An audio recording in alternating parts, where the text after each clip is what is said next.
റമദാൻ ശീലങ്ങളിലാണ് ഇടപെടേണ്ടത്. നമ്മുടെ ദുശ്ശീലങ്ങളിലാണ് റമദാൻ ഇടപെടേണ്ടത്. ഇപ്പൊ ഏതൊരു വിത്ത് വളരണം എന്നുണ്ടെങ്കിലും അതിനൊരു സീസൺ ഉണ്ട് അല്ലേ? ഗോതമ്പിനൊരു സീസൺ ഉണ്ട്, നെല്ലിനൊരു സീസൺ ഉണ്ട്, വേറൊന്നിനൊരു സീസൺ ഉണ്ട്, ഓരോന്നിനൊരു സീസൺ ഉണ്ട്. ആ കാലത്ത് അത് നട്ടു വളർത്തിയാൽ അത് നന്നായിട്ട് വളരും. അങ്ങനെയാണെങ്കിൽ പടച്ചോനെ കുറിച്ച് നമ്മൾ ഇത്ര നേരം പറഞ്ഞ ആ ഭക്തിയുടെ വിത്ത് വളരാൻ പറ്റുന്ന ഏറ്റവും നല്ല കാലമാണ് റമദാൻ. നല്ല ശ്രദ്ധയും നല്ല ആസൂത്രണവും ഉണ്ടെങ്കിൽ ആ വിത്ത് 100 മേനി വിളയുക തന്നെ ചെയ്യും. ഏതൊരു വിത്ത് കൊണ്ടുപോയി കുഴിച്ചിടുമ്പോൾ സാധാരണ കർഷകർ ചെയ്യാറുള്ളത് ആ വിത്ത് വളരാൻ തടസ്സമാകുന്ന കളകളെയും കീടങ്ങളെയും ഒക്കെ അവിടെ നിന്ന് എടുത്ത് ഒഴിവാക്കും. ആ കളകളും കീടങ്ങളും അവിടെ ഉണ്ടാകുമ്പോൾ ഈ വിത്ത് അവിടെ വളരില്ല. അങ്ങനെയാണെങ്കിൽ പടച്ചോനെ കുറിച്ചുള്ള ഭക്തി നമ്മുടെ ഉള്ളിൽ വളരണമെന്നുണ്ടെങ്കിൽ നിലവിലുള്ള കുറേ സംഗതി അവിടെ നിന്ന് ഒഴിവാക്കേണ്ടി വരും. എൻ്റെ ജീവിതത്തിൽ അള്ളാഹിനെ കുറിച്ചുള്ള ഭക്തി വളരണമെന്നുണ്ടെങ്കിൽ നിലവിൽ എൻ്റെ ജീവിതത്തിലുള്ള കുറേ സംഗതി അവിടെ നിന്ന് ഒഴിവാക്കേണ്ടി വരും. അതിൽ വളരെ പ്രധാനപ്പെട്ട ഒന്നാണ് നമ്മുടെ ജീവിതത്തിലുള്ള ദുശ്ശീലങ്ങൾ. നമ്മുടെ ജീവിതം എന്ന് പറയുമ്പോൾ നിങ്ങളുടെ കൂട്ടത്തിലുള്ള എല്ലാ ആളുകളും ദുശ്ശീലമുള്ളവരാണ് എന്ന നിലക്കല്ല പറയുന്നത്. ദുശ്ശീലമില്ലാത്ത ആളുകളുണ്ട്, അവർ വിശുദ്ധരാണ്. ഞാൻ എന്നെക്കുറിച്ചാണ് പറയുന്നത്. എൻ്റെ ജീവിതത്തിൽ ഒരുപാട് ദുശ്ശീലങ്ങളുണ്ട്, തെറ്റായ ശീലങ്ങളുണ്ട്. ഒരു രസത്തിന് വേണ്ടി തുടങ്ങിയ ഒരുപാട് കാര്യങ്ങൾ വീണ്ടും വീണ്ടും നമ്മുടെ ജീവിതത്തിൽ അള്ളിപ്പിടിച്ച് നിൽക്കുന്ന ഒരുപാട് ഘടകങ്ങളുണ്ട്. അത് നമുക്കറിയില്ല. അതാണ് എൻ്റെ പ്രശ്നം. നമുക്ക് നമ്മുടെ ഗുണങ്ങളാണ് അറിയുക. നിസ്കരിക്കുന്ന സുജൂദിനിടയിൽ ഇരുന്നിട്ട് നമ്മളൊരു പ്രാർത്ഥന പ്രാർത്ഥിക്കാറുണ്ടല്ലോ, ഗഫുർലി അല്ലാഹുമ്മ ഗഫുർലി, പിന്നെന്താണ് ഗഫുർലി, അതല്ല വർഹംനി, വജ്ബുർനി, പിന്നെ വർഫഅനി, പിന്നെ വർസുഖ്നി. ഓക്കെ. ഇതിൽ വജ്ബുർനി എന്നുള്ളൊരു വാക്കുണ്ടല്ലോ, എന്താണത്? വല്ലാത്തൊരു പ്രാർത്ഥനയാണത്. വജ്ബുർനി എന്ന് പറഞ്ഞാൽ പടച്ചോനെ എൻ്റെ പോരായ്മകൾ നീ എനിക്ക് പരിഹരിച്ചു തരണേന്നാ. അല്ല സർ, എൻ്റെ പോരായ്മകൾ നീ എനിക്ക് പരിഹരിച്ചു തരണം. ഒന്ന് ആലോചിച്ച് നോക്കൂ. നമ്മുടെ പോരായ്മ നമുക്കറിയില്ല, നമ്മുടെ കൂടെ ഉള്ളവർക്ക് കുറച്ചറിയും. നമ്മളായിട്ട് ഇടപെടുന്നവർക്ക് കുറച്ചും കൂടി അറിയും. നമ്മുടെ കൂടെ ജോലി ചെയ്യുന്നവർക്ക് കുറച്ചുകൂടി അറിയും. നമ്മുടെ കൂടെ ഒരു യാത്ര പോകുന്നവർക്ക് കുറച്ചുകൂടി അറിയും. നമ്മളായിട്ടൊരു ഇടപെടെടുത്തവർക്ക് കുറച്ചുകൂടി അറിയും. പക്ഷെ ഏറ്റവും കൂടുതൽ അറിയുന്ന ഒരാളോട് നമ്മൾ പറയുന്നു, എൻ്റെ പോരായ്മകൾ നീ എനിക്ക് പരിഹരിച്ചു തരണമേ. ആ പോരായ്മകളിൽ ഏറ്റവും പ്രധാനപ്പെട്ട പോരായ്മയാണ് നമ്മുടെ ജീവിതത്തിലുള്ള ദുശ്ശീലങ്ങൾ. നോക്കൂ, വലിയ വലിയ വീടുകളൊക്കെ നശിപ്പിക്കാറുള്ളത് വലിയ വലിയ ആനകൾ വന്നിട്ടല്ലല്ലോ, ചെറിയ ചെറിയ ചെതലുകൾ വന്നിട്ടായിരിക്കും. വലിയ വലിയ തോട്ടങ്ങൾ നശിപ്പിക്കാറുള്ളത് വലിയ വലിയ ദിനോസർ വന്നിട്ടല്ല, ചെറിയ ചെറിയ നരികൾ വന്നിട്ടാണ്. അങ്ങനെയാണെങ്കിൽ നമ്മളെ നശിപ്പിക്കുന്നത് വലിയ വലിയ പാപങ്ങളാവൂല, ചെറിയ ചെറിയ പാപങ്ങളായിരിക്കും. എൻ്റെ ജീവിതത്തിൽ ഞാൻ വെറുതെ ഒരു രസത്തിന് തുടങ്ങുകയും പിന്നീട് ആവർത്തിക്കുകയും ചെയ്ത ചെറിയ ചെറിയ പാപങ്ങളായിരിക്കും ഒരുപക്ഷെ എന്നെ നശിപ്പിക്കുന്നത്. വലിയ പാപങ്ങൾ നമ്മൾ ചെയ്യൂലല്ലോ. വലിയ പാപങ്ങൾ ചെയ്താൽ നമ്മൾ വിശ്വാസികളാവൂല. പിന്നെ നമ്മൾ എന്താ ചെയ്യുക? നമ്മൾ ചെറിയ പാപങ്ങളെ ചെയ്യുള്ളൂ. അതുകൊണ്ടാണ് ആയിഷ റളിയല്ലാഹു അൻഹയോട് അല്ലാഹുവിന്റെ റസൂൽ പറഞ്ഞത്, യാ ആയിഷ ഇയ്യാക വമുഹ്ഖിറാത്തിദ് ദുനൂബ് ഫഇന്ന ലഹാ മിനല്ലാഹി ത്വാലിബ. ആയിഷ, ചെറിയ ചെറിയ പാപങ്ങളെ നല്ലോണം സൂക്ഷിക്കണം കേട്ടോ, അതിനെക്കുറിച്ചൊക്കെ അള്ളാഹു ചോദിക്കും. വലിയ വലിയ പാപങ്ങൾ നമ്മൾ ചെയ്യുന്ന പിശാചിന് യാതൊരു പ്രതീക്ഷയില്ല, റസൂൽ പറയാം. പക്ഷേ പിശാച് നമ്മളെ വിട്ടുപോകുമോ? ഇല്ല. വലിയ വലിയ പാപങ്ങളല്ലാത്തതൊക്കെ നമ്മളെ കൊണ്ട് ചെയ്യിക്കും. നെഞ്ചിൽ തന്നെ കൈകെട്ടണമെന്ന് വാശി പിടിക്കുന്ന ആളുകളാണ് നമ്മൾ. കാരണം എന്താണ്? അല്ലാഹുവിന്റെ റസൂൽ നെഞ്ചിലാണ് കൈകെട്ടിയിട്ടുള്ളത്. പക്ഷെ എങ്ങനെയുള്ള നെഞ്ചിലാണ് കൈകെട്ടേണ്ടത് എന്നുകൂടി അല്ലാഹുവിന്റെ റസൂൽ പഠിപ്പിച്ചിട്ടുണ്ട്. പകയും വിദ്വേഷവും വൈരവും സംഘടനാ വൈരങ്ങളും വെറുപ്പും മറപ്പും വിദ്വേഷവും എല്ലാം കുത്തി നിറച്ച ഒരു നെഞ്ചിന്റെ മുകളിൽ കൊണ്ടുപോയി കൈകെട്ടണമെന്ന് അല്ലാഹുവിന്റെ റസൂൽ പഠിപ്പിച്ചിട്ടില്ല. അപ്പൊ നെഞ്ചിൽ തന്നെ കൈകെട്ടുന്ന അയാളുടെ പോക്കറ്റിൽ ഹറാമായ സമ്പാദ്യം ഉണ്ടെങ്കിൽ ആ നെഞ്ചിൽ തന്നെ കൈകെട്ടി പ്രാർത്ഥിച്ചിട്ട് എന്താ കാര്യം? ആ കീശയിൽ ലോട്ടറിയുടെ ടിക്കറ്റ് ഉണ്ട് എങ്കിൽ, ആ കീശയിൽ ഹറാമിന്റെ സമ്പാദ്യം ഉണ്ട് എങ്കിൽ, ആ കീശയിൽ സ്ത്രീധനത്തിന്റെ പണം ബാക്കിയുണ്ട് എങ്കിൽ എങ്ങനെയാണ് നെഞ്ചിൽ തന്നെ കൈകെട്ടി എന്നുള്ളതുകൊണ്ട് അയാളുടെ പ്രാർത്ഥന കേൾക്കുന്നത്? അപ്പൊ അള്ളാഹിനോട് മാത്രം പ്രാർത്ഥിക്കണം എന്നത് അള്ളാഹു ഇലാഹാണ് എന്ന് മനസ്സിലാക്കുമ്പോൾ നമ്മൾ ചെയ്യണതാ. പക്ഷെ അള്ളാഹു ഇലാഹു മാത്രമല്ല, അള്ളാഹു ബസീറാണ്, അള്ളാഹു ഖബീറാണ്, അള്ളാഹു ലബിൽ മിർസാദ് ആണ്, അള്ളാഹു ഖബീറും ബിമാ തഅമലൂൻ ആണ്. ഇലാഹു മാത്രമല്ല. ഇലാഹു മാത്രമാകുമ്പോൾ അള്ളാഹിനോട് മാത്രം നമ്മൾ പ്രാർത്ഥിക്കുന്നു. പക്ഷെ അതേ ആളുടെ പോക്കറ്റിൽ ഹറാമായ സമ്പാദ്യം കിടക്കുന്നുണ്ടെങ്കിൽ അതിന്റെ അർത്ഥം അള്ളാഹു ബസീറാണ് എന്നത് അയാൾക്ക് വേണ്ടത്ര മനസ്സിലായിട്ടില്ല എന്നാ. അയാൾ സൂറത്തുൽ ഹജ്ജിലെ 74-ാമത്തെ വചനം, വമാ ഖദറുല്ലാഹ ഹഖ്ഖ ഖദ്രിഹി, അവരുടെ ജീവിതത്തിൽ എനിക്കൊരു വിലയില്ലടോ. എത്രയെത്ര രോഗങ്ങൾ അവന്റെ ചുറ്റുപാടുമുണ്ടായിട്ടും ഒരു രോഗം പോലും അവന് നാം വരുത്തിയില്ല. എത്രയെത്ര അപകടങ്ങൾ അവന്റെ ചുറ്റുഭാഗത്തുണ്ടായിട്ട് ഒരു അപകടം പോലും വരുത്താതെ അവനെ ഒരു കൊച്ചു കുഞ്ഞിനെ സംരക്ഷിക്കുന്നത് പോലെ സംരക്ഷിച്ചിട്ട് അവൻ ചോദിക്കാത്തത് തന്നെ വാരിക്കോരി അവന് കൊടുത്തിട്ട്, അവൻ ചോദിച്ചത് തന്നെ എമ്പാടും അവന് കൊടുത്തിട്ട്, അവൻ എന്നെ ഒന്ന് തിരിഞ്ഞു നോക്കുന്നില്ല എന്ന് അള്ളാഹു പറയുന്ന ആ ഒരു സന്ദർഭം ഒന്ന് ആലോചിച്ച് നോക്കൂ. സ്വന്തം കുട്ടിയെക്കുറിച്ച് ആ വാപ്പ പറയുന്ന മനസ്സൊന്ന് ആലോചിച്ച് നോക്കൂ. അങ്ങനെയാണെങ്കിൽ പടച്ചവൻ നമ്മളെക്കുറിച്ചാണ് പറയണമെങ്കിൽ നമ്മളൊന്ന് ആലോചിച്ച് നോക്കൂ. എന്താണ് നമ്മൾ പടച്ചവന് കൊടുക്കേണ്ട വില എന്ന് പറഞ്ഞാൽ? എന്താണ് നമ്മൾ പടച്ചവന് നമ്മുടെ ജീവിതത്തിൽ കൊടുക്കേണ്ട പ്രയോറിറ്റി? എന്താണ് പ്രയോറിറ്റിയാണത്? അത് മറ്റെന്തിനേക്കാളും മുകളിലാവുക എന്നുള്ളതാ. നമ്മൾക്ക് ഈ കിട്ടിയ അനുഗ്രഹങ്ങളൊക്കെ പടച്ചവൻ തന്നതാണ്. നമുക്ക് ആർക്കും ഒരു സംശയമില്ല, പടച്ചവൻ തന്നതാണ്. എന്നാൽ ഈ അനുഗ്രഹങ്ങളൊക്കെ തന്നതിന് ശേഷം പടച്ചവൻ ഒരു കാര്യം പറയുന്നുണ്ട്. സൂറത്ത് തൗബയിലെ 24-ാമത്തെ വചനം, ഒരു വിശ്വാസിയുടെ ഉള്ളിനെ വീണ്ടും വീണ്ടും വീണ്ടും അസ്വസ്ഥമാക്കേണ്ട ഒരു വചനമാണത്. നമ്മുടെ മനസ്സിനെ വീണ്ടും വീണ്ടും വീണ്ടും താക്കീത് ചെയ്യുന്ന വചനമാണത്. ഒരമ്പ് പോലെ നമ്മുടെ മനസ്സിൽ തറച്ചു കയറേണ്ട വചനമാണത്. നിങ്ങളുടെ മക്കൾ, നിങ്ങളുടെ കുടുംബം, നിങ്ങളുടെ ഇണ, നിങ്ങളുടെ സ്വത്ത്, നിങ്ങളുടെ കച്ചവടം, നിങ്ങളുടെ മക്കൾ, നിങ്ങളുടെ മാതാപിതാക്കൾ, ഇങ്ങനെ 8 കാര്യങ്ങൾ പറഞ്ഞിട്ട് അള്ളാഹ് ചോദിക്കുകയാണ്, അഹബ്ബ ഇലൈക്കും മിനല്ലാഹി വറസൂലിഹി വജിഹാദിൻ ഫീ സബീലിഹി. ഇതൊക്കെയാണ് നിങ്ങൾക്ക് പടച്ചവനേക്കാളോ അവന്റെ റസൂലിനേക്കാളോ അവന്റെ മാർഗത്തിലുള്ള അധ്വാനത്തെക്കാൾ നിങ്ങൾക്ക് പ്രിയം പടച്ചവൻ തന്ന ഈ കാര്യങ്ങളൊക്കെയാണോ എന്ന്? അഥവാ പടച്ചവൻ തന്ന ഏതെങ്കിലും ഒരു കാര്യമാണോ അതേ പടച്ചവനെ മറക്കാൻ കാരണമായത് എന്ന്? അതാണ് ആ ചോദ്യം. പടച്ചവൻ തന്ന ഏതെങ്കിലും ഒരു കാര്യമാണോ അതേ പടച്ചവനെ തന്നെ മറന്നുപോകാൻ, ആ പടച്ചവന് കൊടുക്കേണ്ടത് നീട്ടിവെക്കുവാൻ നമ്മെ പ്രേരിപ്പിച്ചത് എന്ന് തന്നെയാണ് ആ ചോദ്യം. തീർച്ചയായിരിക്കും ഈ 8 കാര്യങ്ങളിൽ ഏതെങ്കിലും ഒരു കാര്യമായിരിക്കും. നമ്മുടെ ഒരു ജമാഅത്ത് നിസ്കാരം നഷ്ടപ്പെടുത്തിയിട്ടുള്ളത് ഈ 8 കാര്യങ്ങളിൽ ഏതെങ്കിലും ഒരു കാര്യമായിരിക്കും. ഒന്നുകിൽ നമ്മൾ, അല്ലെങ്കിൽ നമ്മുടെ മാതാപിതാക്കൾ, കുടുംബം, ഇങ്ങനെ നമ്മൾ പറയുന്ന കുറെ പറയുന്ന കുറെ കാര്യങ്ങൾ അടിസ്ഥാനപരവും അത്യാവശ്യപരവുമായ കാര്യങ്ങളെക്കുറിച്ചല്ല, അലസമായി നമ്മൾ ഉപേക്ഷിച്ച കാര്യങ്ങളെക്കുറിച്ച്. നമ്മളൊരു കച്ചവടക്കാരനാണെങ്കിൽ നമുക്ക് കിട്ടേണ്ട ഒരാളൊരു സാധനം വാങ്ങിയിട്ട് പിന്നെ തരാന്ന് പറയുന്നത് നമുക്ക് ഇഷ്ടമല്ലല്ലോ. നാളെ തരാന്ന് പറയുന്നത് അത്ര ഇഷ്ടമല്ല. കുറച്ചുണ്ട് തരാന്ന് പറയുന്ന പോലും ഇഷ്ടമല്ല. അത് അപ്പപ്പോൾ കിട്ടുന്നതാണ് നമുക്ക് ഇഷ്ടം. എന്നാൽ പടച്ചവന് കൊടുക്കേണ്ട പലത് നമ്മൾ നീട്ടിവെക്കുന്നു. ഇത് ഞാൻ നിങ്ങളെക്കുറിച്ച് പറയണല്ല, എന്നെക്കുറിച്ച് പറയണ. നമ്മുടെ ജീവിതത്തിൽ തുടങ്ങേണ്ട ഒരു നല്ല ശീലം നമ്മൾ പിന്നെയും നീട്ടിവെക്കുന്നു. പിന്നെ ആവാമെന്ന് പറയുന്നു, കുറച്ച് കഴിഞ്ഞിട്ടാവാമെന്ന് വിചാരിക്കുന്നു. ഇങ്ങനെ നമ്മൾ നീട്ടിവെക്കുന്നു. നമ്മൾക്ക് കിട്ടേണ്ട ഒരു കാര്യമോ നമ്മൾ അപ്പപ്പോൾ പിടിച്ചു വാങ്ങുന്നു. ഇറാഖിലെ ബഗ്ദാദിൽ ഒരു കുട്ടി ഉണ്ടായിരുന്നു. ആ കുട്ടി എന്നും വൈകുന്നേരം വെറുതെ ബഗ്ദാദ് പട്ടണത്തിൽ വന്നിട്ട് ഇങ്ങനെ ഇരിക്കും. അവിടെ ക്ലബ്ബുണ്ട്, അവിടെ ആളുകളൊക്കെ ഇങ്ങനെ കൂടിയിരിക്കുന്നുണ്ട്, അവിടെ ഇങ്ങനെ വെറുതെ ഇരിക്കും. ഒരു ദിവസം ഒരു വയസ്സായ ആൾ ആ കുട്ടിയോട് പറഞ്ഞു, എന്തിനാ മോനെ ഇവിടെ വന്നിരിക്കുന്നത്? ആ മസ്ജിദുൽ കബീറിൽ നല്ല പ്രസംഗങ്ങൾ ഉണ്ടാവും, പോയി കേട്ടൂടെ എന്ന് വെച്ചു. കുട്ടി അതനുസരിച്ചില്ല, അവിടെ തന്നെ ഇരുന്നു. പിറ്റേ ദിവസം ഇയാൾ ഈ കുട്ടി ഇരിക്കുന്നത് കണ്ട് പിറ്റേ ദിവസം തന്നെ പറഞ്ഞു, കുട്ടി അനുസരിച്ചില്ല. പിറ്റേ ദിവസം ഇയാൾ പിടിച്ചോണ്ട് പോയി കുട്ടിനെ. പിടിച്ചോണ്ട് പോയിട്ട് ആ പ്രസംഗം കേൾപ്പിച്ചു. ആ പ്രസംഗത്തിൽ ഏതൊക്കെയോ വാക്കുകൾ ആ കുട്ടിയുടെ മനസ്സിൽ തറച്ചു. അവൻ പിറ്റേ ദിവസം അതിലേറെ നേരത്തെ അവിടെ എത്തി. പിറ്റേ ദിവസവും വന്നു. അവൻ ആ ക്ലാസ്സിലെ സ്ഥിരം ശ്രോതാവായി എന്ന് മാത്രമല്ല, അവന് ആ പണ്ഡിതനോട് കൂടെ ജീവിക്കാൻ തുടങ്ങി.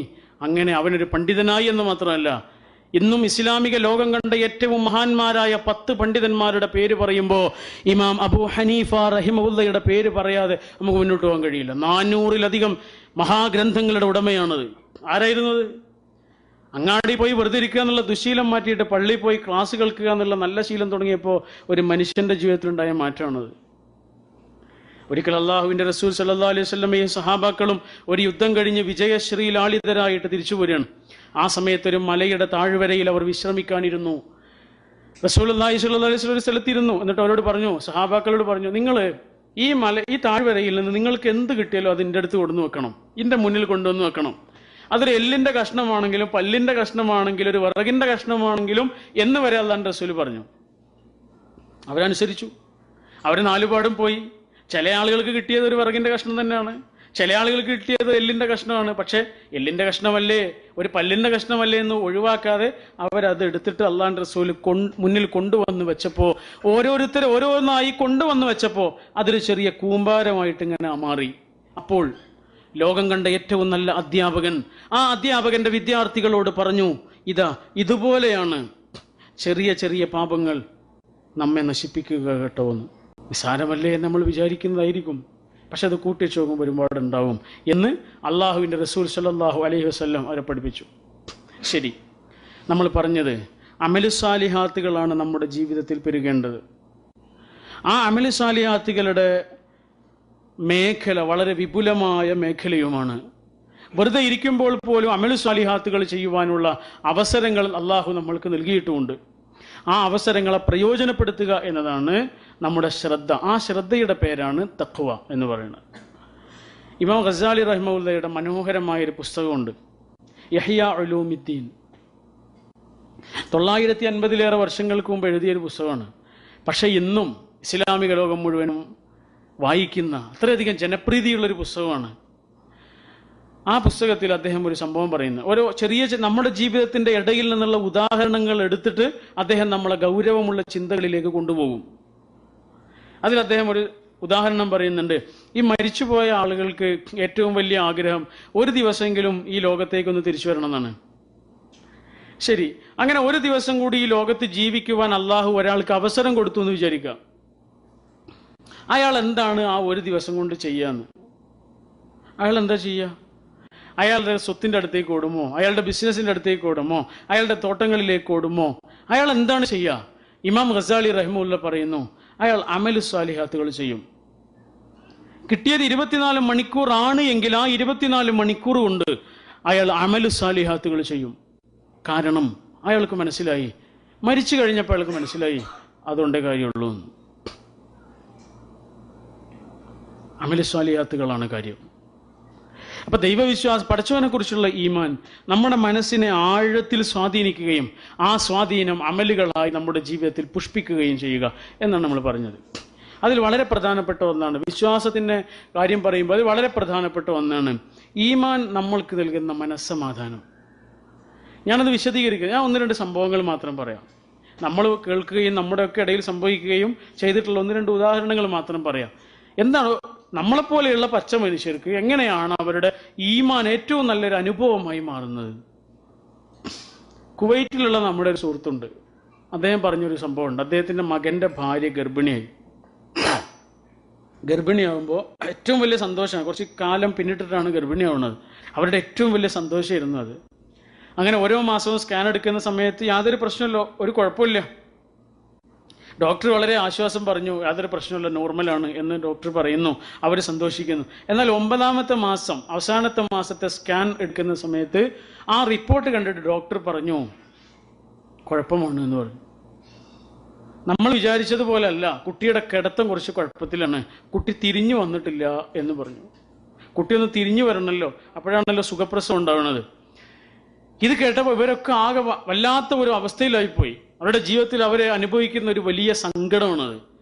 കാരണം തീർച്ചയായിട്ടും ഓപ്പറേഷൻ വേണ്ടി വരും. അത് പിന്നെ ആ ഉമ്മയ്ക്ക് പലതരത്തിലുള്ള പ്രയാസങ്ങൾ ഉണ്ടാകും എന്ന് പല അനുഭവങ്ങളും നമ്മൾക്കുണ്ട്. പലതരത്തിലുള്ള ചെറുതോ വലുതായ പ്രയാസങ്ങൾ ഉണ്ടായിന്ന് വരാം. തീർച്ചയായിട്ടും നമുക്കാർക്കും അത് ഇഷ്ടമില്ല. കുട്ടിക്ക് അത് നല്ലതാണെങ്കിൽ ഉമ്മാക്ക് അതുകൊണ്ട് പ്രയാസം ഉണ്ടായിന്ന് വരാം. അപ്പം ഇവരും അത് ഇഷ്ടപ്പെട്ടില്ല. ഇവര് വല്ലാത്ത അസ്വസ്ഥതയും സങ്കടമായി അവരുടെ കുടുംബത്തിൽ. ഭക്ഷണം പോലും ഉണ്ടാക്കാത്ത ദിവസങ്ങളുണ്ടായിരുന്നു എന്ന് അദ്ദേഹം പറഞ്ഞു, സങ്കടം കൊണ്ട്. അങ്ങനെ ഡോക്ടർ സിസേറിയന് ഒരു ഡേറ്റ് കൊടുത്തു. ആ ഡേറ്റിന് പോകാനിരിക്കുകയാണ്. പുറത്ത് വണ്ടി എത്തിയിട്ടുണ്ട്. ആശുപത്രിയിലേക്ക് പോകാൻ ഒരുങ്ങുമ്പോഴും ആ വീട്ടിലെ ഓരോ ആളുകളും പറയുന്നത്, നമ്മൾ ഇത്ര നിസ്കരിച്ചിട്ടും ഇത്ര നോമ്പ് നോറ്റിട്ടും ഇങ്ങനെയൊക്കെ ആയിട്ടും എന്തിനാണ് പടച്ചോൻ നമുക്ക് തന്നെ ഇങ്ങനെ ഒരു പരീക്ഷണം തന്നത്? നമ്മൾ ഇസ്ലാമിക പ്രവർത്തനങ്ങൾ ചെയ്യുന്നവരാണ്, പടച്ചവനോട് വളരെ അടുപ്പമുള്ള ആളുകൾ, എന്നിട്ട് പടച്ചവൻ എന്താണ് നമ്മളെങ്ങനെ പരീക്ഷിക്കുന്നത് എന്ന് അവരിങ്ങനെ പറഞ്ഞപ്പോൾ ആ പെൺകുട്ടി ഒരു വാക്ക് പറഞ്ഞു. ഗർഭിണിയായിരിക്കുന്ന ആ പെൺകുട്ടി ഒരു വാക്ക് പറഞ്ഞു. എന്താ പറഞ്ഞതെന്നറിയോ? ആകാശഭൂമികളെ മുഴുവനും തിരിച്ചുകൊണ്ടിരിക്കുന്ന ഒരു പടച്ചവനെയാണ് എനിക്ക് വിശ്വാസമുള്ളത്. നിങ്ങൾ എന്തിനാണ് ബേജാറാവുന്നത്? ആകാശഭൂമികളെ മുഴുവനും തിരിച്ചുകൊണ്ടിരിക്കുന്ന ഒരു പടച്ചവനാണ് എനിക്ക് വിശ്വാസമുള്ളത്. ആ പടച്ചവൻ എൻ്റെ കുട്ടിയെ ഒന്ന് തിരിച്ചു കടത്തണം എന്നുണ്ടെങ്കിൽ അത്രയും പ്രയാസമൊന്നും ഉണ്ടാവില്ല എന്നാണ് അവൾ പറഞ്ഞത്. എന്നിട്ട് പോയിട്ട് കരഞ്ഞ് കണ്ണീരണിഞ്ഞ് അള്ളാഹുവിനോട് അവൾ പ്രാർത്ഥിച്ചു. ആ പ്രാർത്ഥന പടച്ചോൻ കേട്ടു. ഡോക്ടർ പോലും അത്ഭുതപ്പെടുന്ന വിധത്തിലാണ് കുട്ടി തിരിഞ്ഞു വന്നത്. സുഖപ്രസവമായി എന്ന് മാത്രമല്ല, കുവൈറ്റിൽ ഇന്നും 2 വയസ്സുകാരനായ ആ പിഞ്ചോമന ജീവിക്കുന്നുണ്ട്. എന്താണിത്? നേരത്തെ ലിയോ പോൾ ഡുവൈസ് മരുഭൂമിയുടെ വിജനതയിലിരുന്ന് ഓർത്ത ആ നെറുകയുടെ നേരെ തോക്ക് ചൂണ്ടിയപ്പോൾ ഓർത്തൊരു വചനമുണ്ടല്ലോ, ആ വചനമാണിത്. വലനബലുവ അഖ്ബാറക്കും. ഒരു പ്രയാസം നമ്മുടെ ജീവിതത്തിൽ ഉണ്ടാകുമ്പോൾ ആ പ്രയാസത്തിന്റെ പേരിൽ നമ്മൾ എന്താണ് പറയുന്നത് എന്ന് പടച്ചോ നോക്കുന്നുണ്ട്. ഒന്ന് ആലോചിച്ച് നോക്കൂ നിങ്ങൾ. തലശ്ശേരിക്കടുത്ത് പെരിങ്ങത്തൂർ എന്ന് പറഞ്ഞൊരു സ്ഥലമുണ്ട്. അവിടെ ഫരീദ എന്നൊരു പെൺകുട്ടിയുണ്ട്. ആ ഫരീദ എന്ന പേരിന്റെ നേരെ ഒരു സമം ചേർത്താൽ അപ്പുറത്ത് എഴുതാൻ പറ്റിയൊരു പേരുണ്ട്, സ്നേഹം എന്നാണത്. ഫരീദ കല്യാണം കഴിഞ്ഞ് ഭർത്താവിന്റെ കൂടെ ജീവിച്ചത് 18 ദിവസം മാത്രം. 18 ദിവസം കഴിഞ്ഞപ്പോഴേക്ക് ഭർത്താവ് ഗൾഫിലേക്ക് തന്നെ തിരിച്ചു പോന്നു, ഇങ്ങോട്ട് തിരിച്ചുപോയി. ഇവിടെ പെയിന്ററായിരുന്നു. പെയിന്റ് ജോലിന്റെ ഇടയിൽ വളരെ ഉയർത്തി നിന്ന് വീണിട്ട് നട്ടെല്ല് പൊട്ടിയിട്ടാണ് വീട്ടിലേക്ക് തിരിച്ചു വന്നത്. നട്ടെല്ല് പൊട്ടിയ ആളുകളെ നമ്മൾ കണ്ടിരിക്കുമല്ലോ, ഒന്നിനും കഴിയൂല. കഴുത്തിന് കീഴ്പോട്ട് യാതൊരു സ്വാധീനവുമില്ലാതെ, ഒന്ന് അനങ്ങാൻ പോലും കഴിയാതെ വാട്ടർ ബെഡിൽ കിടക്കേണ്ട അവസ്ഥയിലാണ് ആ ഭർത്താവ് തിരിച്ചു വന്നത്. ആ ഭാര്യ ഭർത്താവിന്റെ കൂടെ നിന്നത് എത്ര കാലമാണെന്നറിയോ? 21 വർഷം. 21 വർഷം. 21ാമത്തെ വർഷം ആ ഭർത്താവിന് ക്യാൻസർ പിടിപെട്ടിട്ട് ആശുപത്രിയിൽ ICUവിൽ കിടക്കുന്ന സമയത്ത് ഡോക്ടർ പുറത്തിറങ്ങിയിട്ട് പറഞ്ഞു, ഒരു പ്രതീക്ഷയില്ല എന്ന് പറഞ്ഞു. ഞങ്ങളെ കൊണ്ട് ചെയ്യാൻ പറ്റുന്നൊക്കെ ഞങ്ങൾ ചെയ്യുന്നുണ്ട്, ഒരു പ്രതീക്ഷയില്ല എന്ന് പറഞ്ഞു. ഇവരൊക്കെ അത് കാത്തിരിക്കുന്ന വാർത്തയാണ്, ആർക്കൊരു ഞെട്ടലുമില്ല. പക്ഷെ ആ ഫരീദ എന്താ ചെയ്യുന്നതെന്നറിയോ നിങ്ങള്? ആ ആശുപത്രിയിലെ പ്രയർ ഹാളിലേക്ക് ഓടിച്ചെന്ന് 2 റക്അത്ത് നിസ്കരിച്ച് സുജൂദിൽ വീണ് പൊട്ടിക്കരഞ്ഞുകൊണ്ട് പ്രാർത്ഥിക്കുന്നത്, അല്ലാഹുവേ എൻ്റെ പ്രിയങ്കരനായ ഭർത്താവിന് നീ ദീർഘായുസ് കൊടുക്കണമെന്ന്. ദീർഘായുസ് കൊടുത്തുള്ള അവസ്ഥ എന്തായിരിക്കും? ശാരീരികമായോ സാമ്പത്തികമായോ സുഖങ്ങളില്ല എന്ന് മാത്രമല്ല, ഒരു നല്ല വാക്ക് പോലും കേൾക്കൂല, കരച്ചിലും പിടിച്ചിലും മാത്രമാ. വാട്ടർ ബെഡിൽ കിടക്കുന്ന ആ ഭർത്താവിന്റെ കൂടെ ഒന്ന് വെറുതെ കിടക്കാൻ പോലും ആ ഭാര്യയ്ക്ക് കഴിയൂല. എന്നിട്ടും ആ ഭാര്യ പറയണു, എനിക്ക് എൻ്റെ ഭർത്താവിനെ വേണം. എന്തിന്? ഈ ഇഹലോകത്തെ ഏതെങ്കിലും ഒരു കൗതുകമല്ല, ഭൗതികമായ ഒരു കൗതുകവുമല്ല ആ പെൺകുട്ടിയുടെ മനസ്സിനെ സ്വാധീനിച്ചത്, അതിനപ്പുറത്തുള്ളൊരു ലോകമാണ് ഈ വിശ്വാസം. കേരളത്തിലെ വളരെ പ്രസിദ്ധനായ ഒരു ഓങ്കോളജിസ്റ്റ് ഉണ്ട്, ക്യാൻസർ രോഗികളുടെ ഡോക്ടർ. അദ്ദേഹത്തിൻ്റെ പേര് ഡോക്ടർ VP ഗംഗാധരൻ എന്നാണ്. അദ്ദേഹം എഴുതിയൊരു പുസ്തകമുണ്ട്, ജീവിതമെന്ന അത്ഭുതം. അദ്ദേഹത്തിൻ്റെ അടുത്ത് വന്ന പലതരത്തിലുള്ള ക്യാൻസർ രോഗികളെക്കുറിച്ച് അദ്ദേഹം എഴുതിയ പുസ്തകമാണ്. നിങ്ങൾ എവിടുന്നെങ്കിലും കിട്ടുകയാണെങ്കിൽ തീർച്ചയായിട്ടും ആ പുസ്തകം വാങ്ങി വായിക്കണം. കാരണം ആ പുസ്തകത്തിൻ്റെ പ്രത്യേകത, നമ്മൾ ആ പുസ്തകം വായിച്ചു കഴിഞ്ഞാൽ മനുഷ്യരായ മനുഷ്യരോട് മുഴുവനും നമ്മൾക്ക് സ്നേഹം തോന്നും. ആരെയും നമ്മൾ വെറുക്കൂല. ആരുടെ മുഖത്ത് നോക്കിയിട്ട് നമുക്ക് അയാൾക്ക് ഇഷ്ടമില്ലാത്തൊരു വാക്ക് പറയൂല. മനുഷ്യന്റെ വില എന്താണെന്ന് പറഞ്ഞു തരുന്നൊരു പുസ്തകമാണത്. അതിൽ അദ്ദേഹം ഒരുപാട് സംഭവങ്ങൾ പറഞ്ഞു. അതിലൊരു സംഭവം, അദ്ദേഹത്തിൻ്റെ അടുത്തൊരു പെൺകുട്ടി വന്നു, ക്യാൻസർ രോഗിയാണ്, വളരെ മാരകമായ ക്യാൻസർ. അതിൻ്റെ സ്കാൻ റിപ്പോർട്ടുകളെല്ലാം നോക്കിയതിന് ശേഷം ഡോക്ടർ കുടുംബത്തോട് പറഞ്ഞു, വളരെ പ്രയാസമുണ്ട്, വളരെ ഗുരുതരമായിട്ട് തന്നെ രോഗം പടർന്നു പിടിച്ചിട്ടുണ്ട്, പക്ഷെ എന്നെ കൊണ്ട് ചെയ്യാൻ പറ്റുന്നൊക്കെ ഞാൻ ചെയ്യും, നിങ്ങളുടെ സപ്പോർട്ട് ഉണ്ടെങ്കിൽ എന്നെ കൊണ്ട് ആകുന്ന വിധത്തിലൊക്കെ ഞാൻ ചെയ്യാം.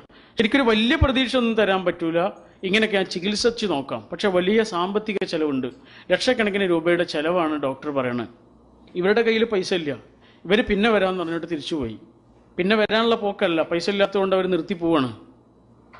1-2 ആഴ്ച കഴിഞ്ഞപ്പോൾ ഈ ഡോക്ടറുടെ അടുത്തേക്ക് ഒരു ചെറുപ്പക്കാരൻ വന്നു. ആ ചെറുപ്പക്കാരൻ പറഞ്ഞു, ഡോക്ടർ ഞാൻ വരുന്നത് ഗൾഫിൽ നിന്നാണ്, നേരിട്ട് ഡോക്ടറുടെ അടുത്തേക്കാണ് വരുന്നത്. കഴിഞ്ഞ ആഴ്ച നിങ്ങളുടെ അടുത്ത് വന്ന ആ പെൺകുട്ടിയുടെ ഭർത്താവാണ് ഞാൻ. ഞങ്ങൾ കല്യാണം കഴിഞ്ഞ് ഏതാനും ദിവസങ്ങൾ മാത്രമേ ഒരുമിച്ച് ജീവിച്ചിട്ടുള്ളൂ. അപ്പോഴേക്ക് ഞാൻ ഗൾഫിലേക്ക് പോയി. ഗൾഫിലേക്ക് പോയ ഉടനെ ഈ വാർത്തയാണ് ഞാൻ കേൾക്കുന്നത്. മാരകമായ അസുഖമാണ്, ഞാൻ എന്താ ചെയ്യേണ്ടത്? ഞാൻ ഒരുപാട് ആലോചിച്ച് എന്ത് ചെയ്യണം, ഒഴിവാക്കണം എന്നാണ് ഇപ്പോൾ എല്ലാവരും എന്നോട് പറയണത്. ഞാൻ ഏറ്റവും കൂടുതൽ കേൾക്കുന്നത് ഇതാണ്, ഒഴിവാക്കണം എന്ന്. ഒഴിവാക്കിയാൽ എൻ്റെ കുടുംബമോ അവളുടെ കുടുംബമോ എന്നെ അതിൻ്റെ പേരിൽ കുറ്റപ്പെടുത്തില്ല എന്ന് എനിക്ക് ഉറപ്പാണ്. കാരണം അവൾക്കൊരു ജീവിതമല്ല, അവനെങ്കിലും ഒരു ജീവിതം ഉണ്ടായിക്കോട്ടെ എന്നേ പറയുള്ളൂ. അല്ലെങ്കിലോ അല്ലെങ്കിൽ വെറും ആ ഏതാനും ദിവസങ്ങളുടെ ആത്മബന്ധം വെച്ചിട്ട് എനിക്ക് അവളെ ചികിത്സിക്കാം. ഏത് വേണമെന്ന് ഞാൻ കുറെ ചിന്തിച്ചു. ഞാൻ പെട്ടെന്നൊരു തീരുമാനത്തിലെത്തി, ഞാൻ അവളെ ചികിത്സിക്കും. ആ മരുഭൂമിയിൽ രാവും പകലും കിടന്ന് കഷ്ടപ്പെടേണ്ടി വന്നാലും ഞാൻ അവളെ ചികിത്സിക്കും. കടം വാങ്ങിയിട്ടാണെങ്കിലും ചികിത്സിക്കും. ആ ചികിത്സക്കിടയിൽ അവൾ മരിച്ചു പോകുകയാണെങ്കിൽ സന്തോഷത്തോടു കൂടി അവളെ മരിപ്പിക്കും. അതല്ല, ജീവിതത്തിലേക്ക് തിരിച്ചു വരികയാണെങ്കിൽ അതിലേറെ സന്തോഷത്തോടു കൂടി അവളെ സ്വീകരിക്കും എന്ന് പറഞ്ഞിട്ട് ആ ചെറുപ്പക്കാരൻ ഗൾഫിലേക്ക് തന്നെ തിരിച്ചുപോയി. പൈസ അയക്കുന്നത് ഡോക്ടറുടെ അക്കൗണ്ടിലേക്കാണ്. ഡോക്ടർ ആ പെൺകുട്ടിയെ ചികിത്സിക്കാൻ തുടങ്ങിയെന്ന് മാത്രമല്ല, മാസങ്ങൾ കഴിഞ്ഞപ്പോൾ ആ പെൺകുട്ടി റിക്കവറായി എന്ന് മാത്രമല്ല, BA കഴിഞ്ഞു, MA കഴിഞ്ഞു, B.Ed കഴിഞ്ഞു. ഇന്ന് എറണാകുളം ജില്ലയിലെ കളമശ്ശേരിയിൽ ഒരു സ്കൂൾ അധ്യാപികയാണെന്ന് മാത്രമല്ല, 2 പിഞ്ചോമനകളുടെ ഉമ്മയുമാണ്. മാഷാ അല്ലാഹ്. ഭർത്താവിനെ സ്നേഹിച്ച ഭാര്യയും ഭാര്യയെ സ്നേഹിച്ച ഭർത്താവും. ഉപാധികളില്ലാത്ത സ്നേഹമാണിത്. മനസ്സിന്റെ ആഴങ്ങളിൽ നിന്നുള്ള ഇഷ്ടമാണത്. എത്ര തന്നെ കഷ്ടപ്പാടുകളിലും ദുരിതങ്ങളിലും കൂടെ ഉണ്ടാകുമെന്ന കൈപ്പിടുത്തമാണിത്. കൂടെ ഉണ്ടാകുന്നുള്ള ഒരു ഊക്കും ഊർജവുമാണത്. ഇതെങ്ങനെയാണ് കൈവരുന്നത്? ഇത് കൈവരാൻ വേറൊരു മാർഗമല്ല, ഈമാൻ മാത്രമേ ഉള്ളൂ.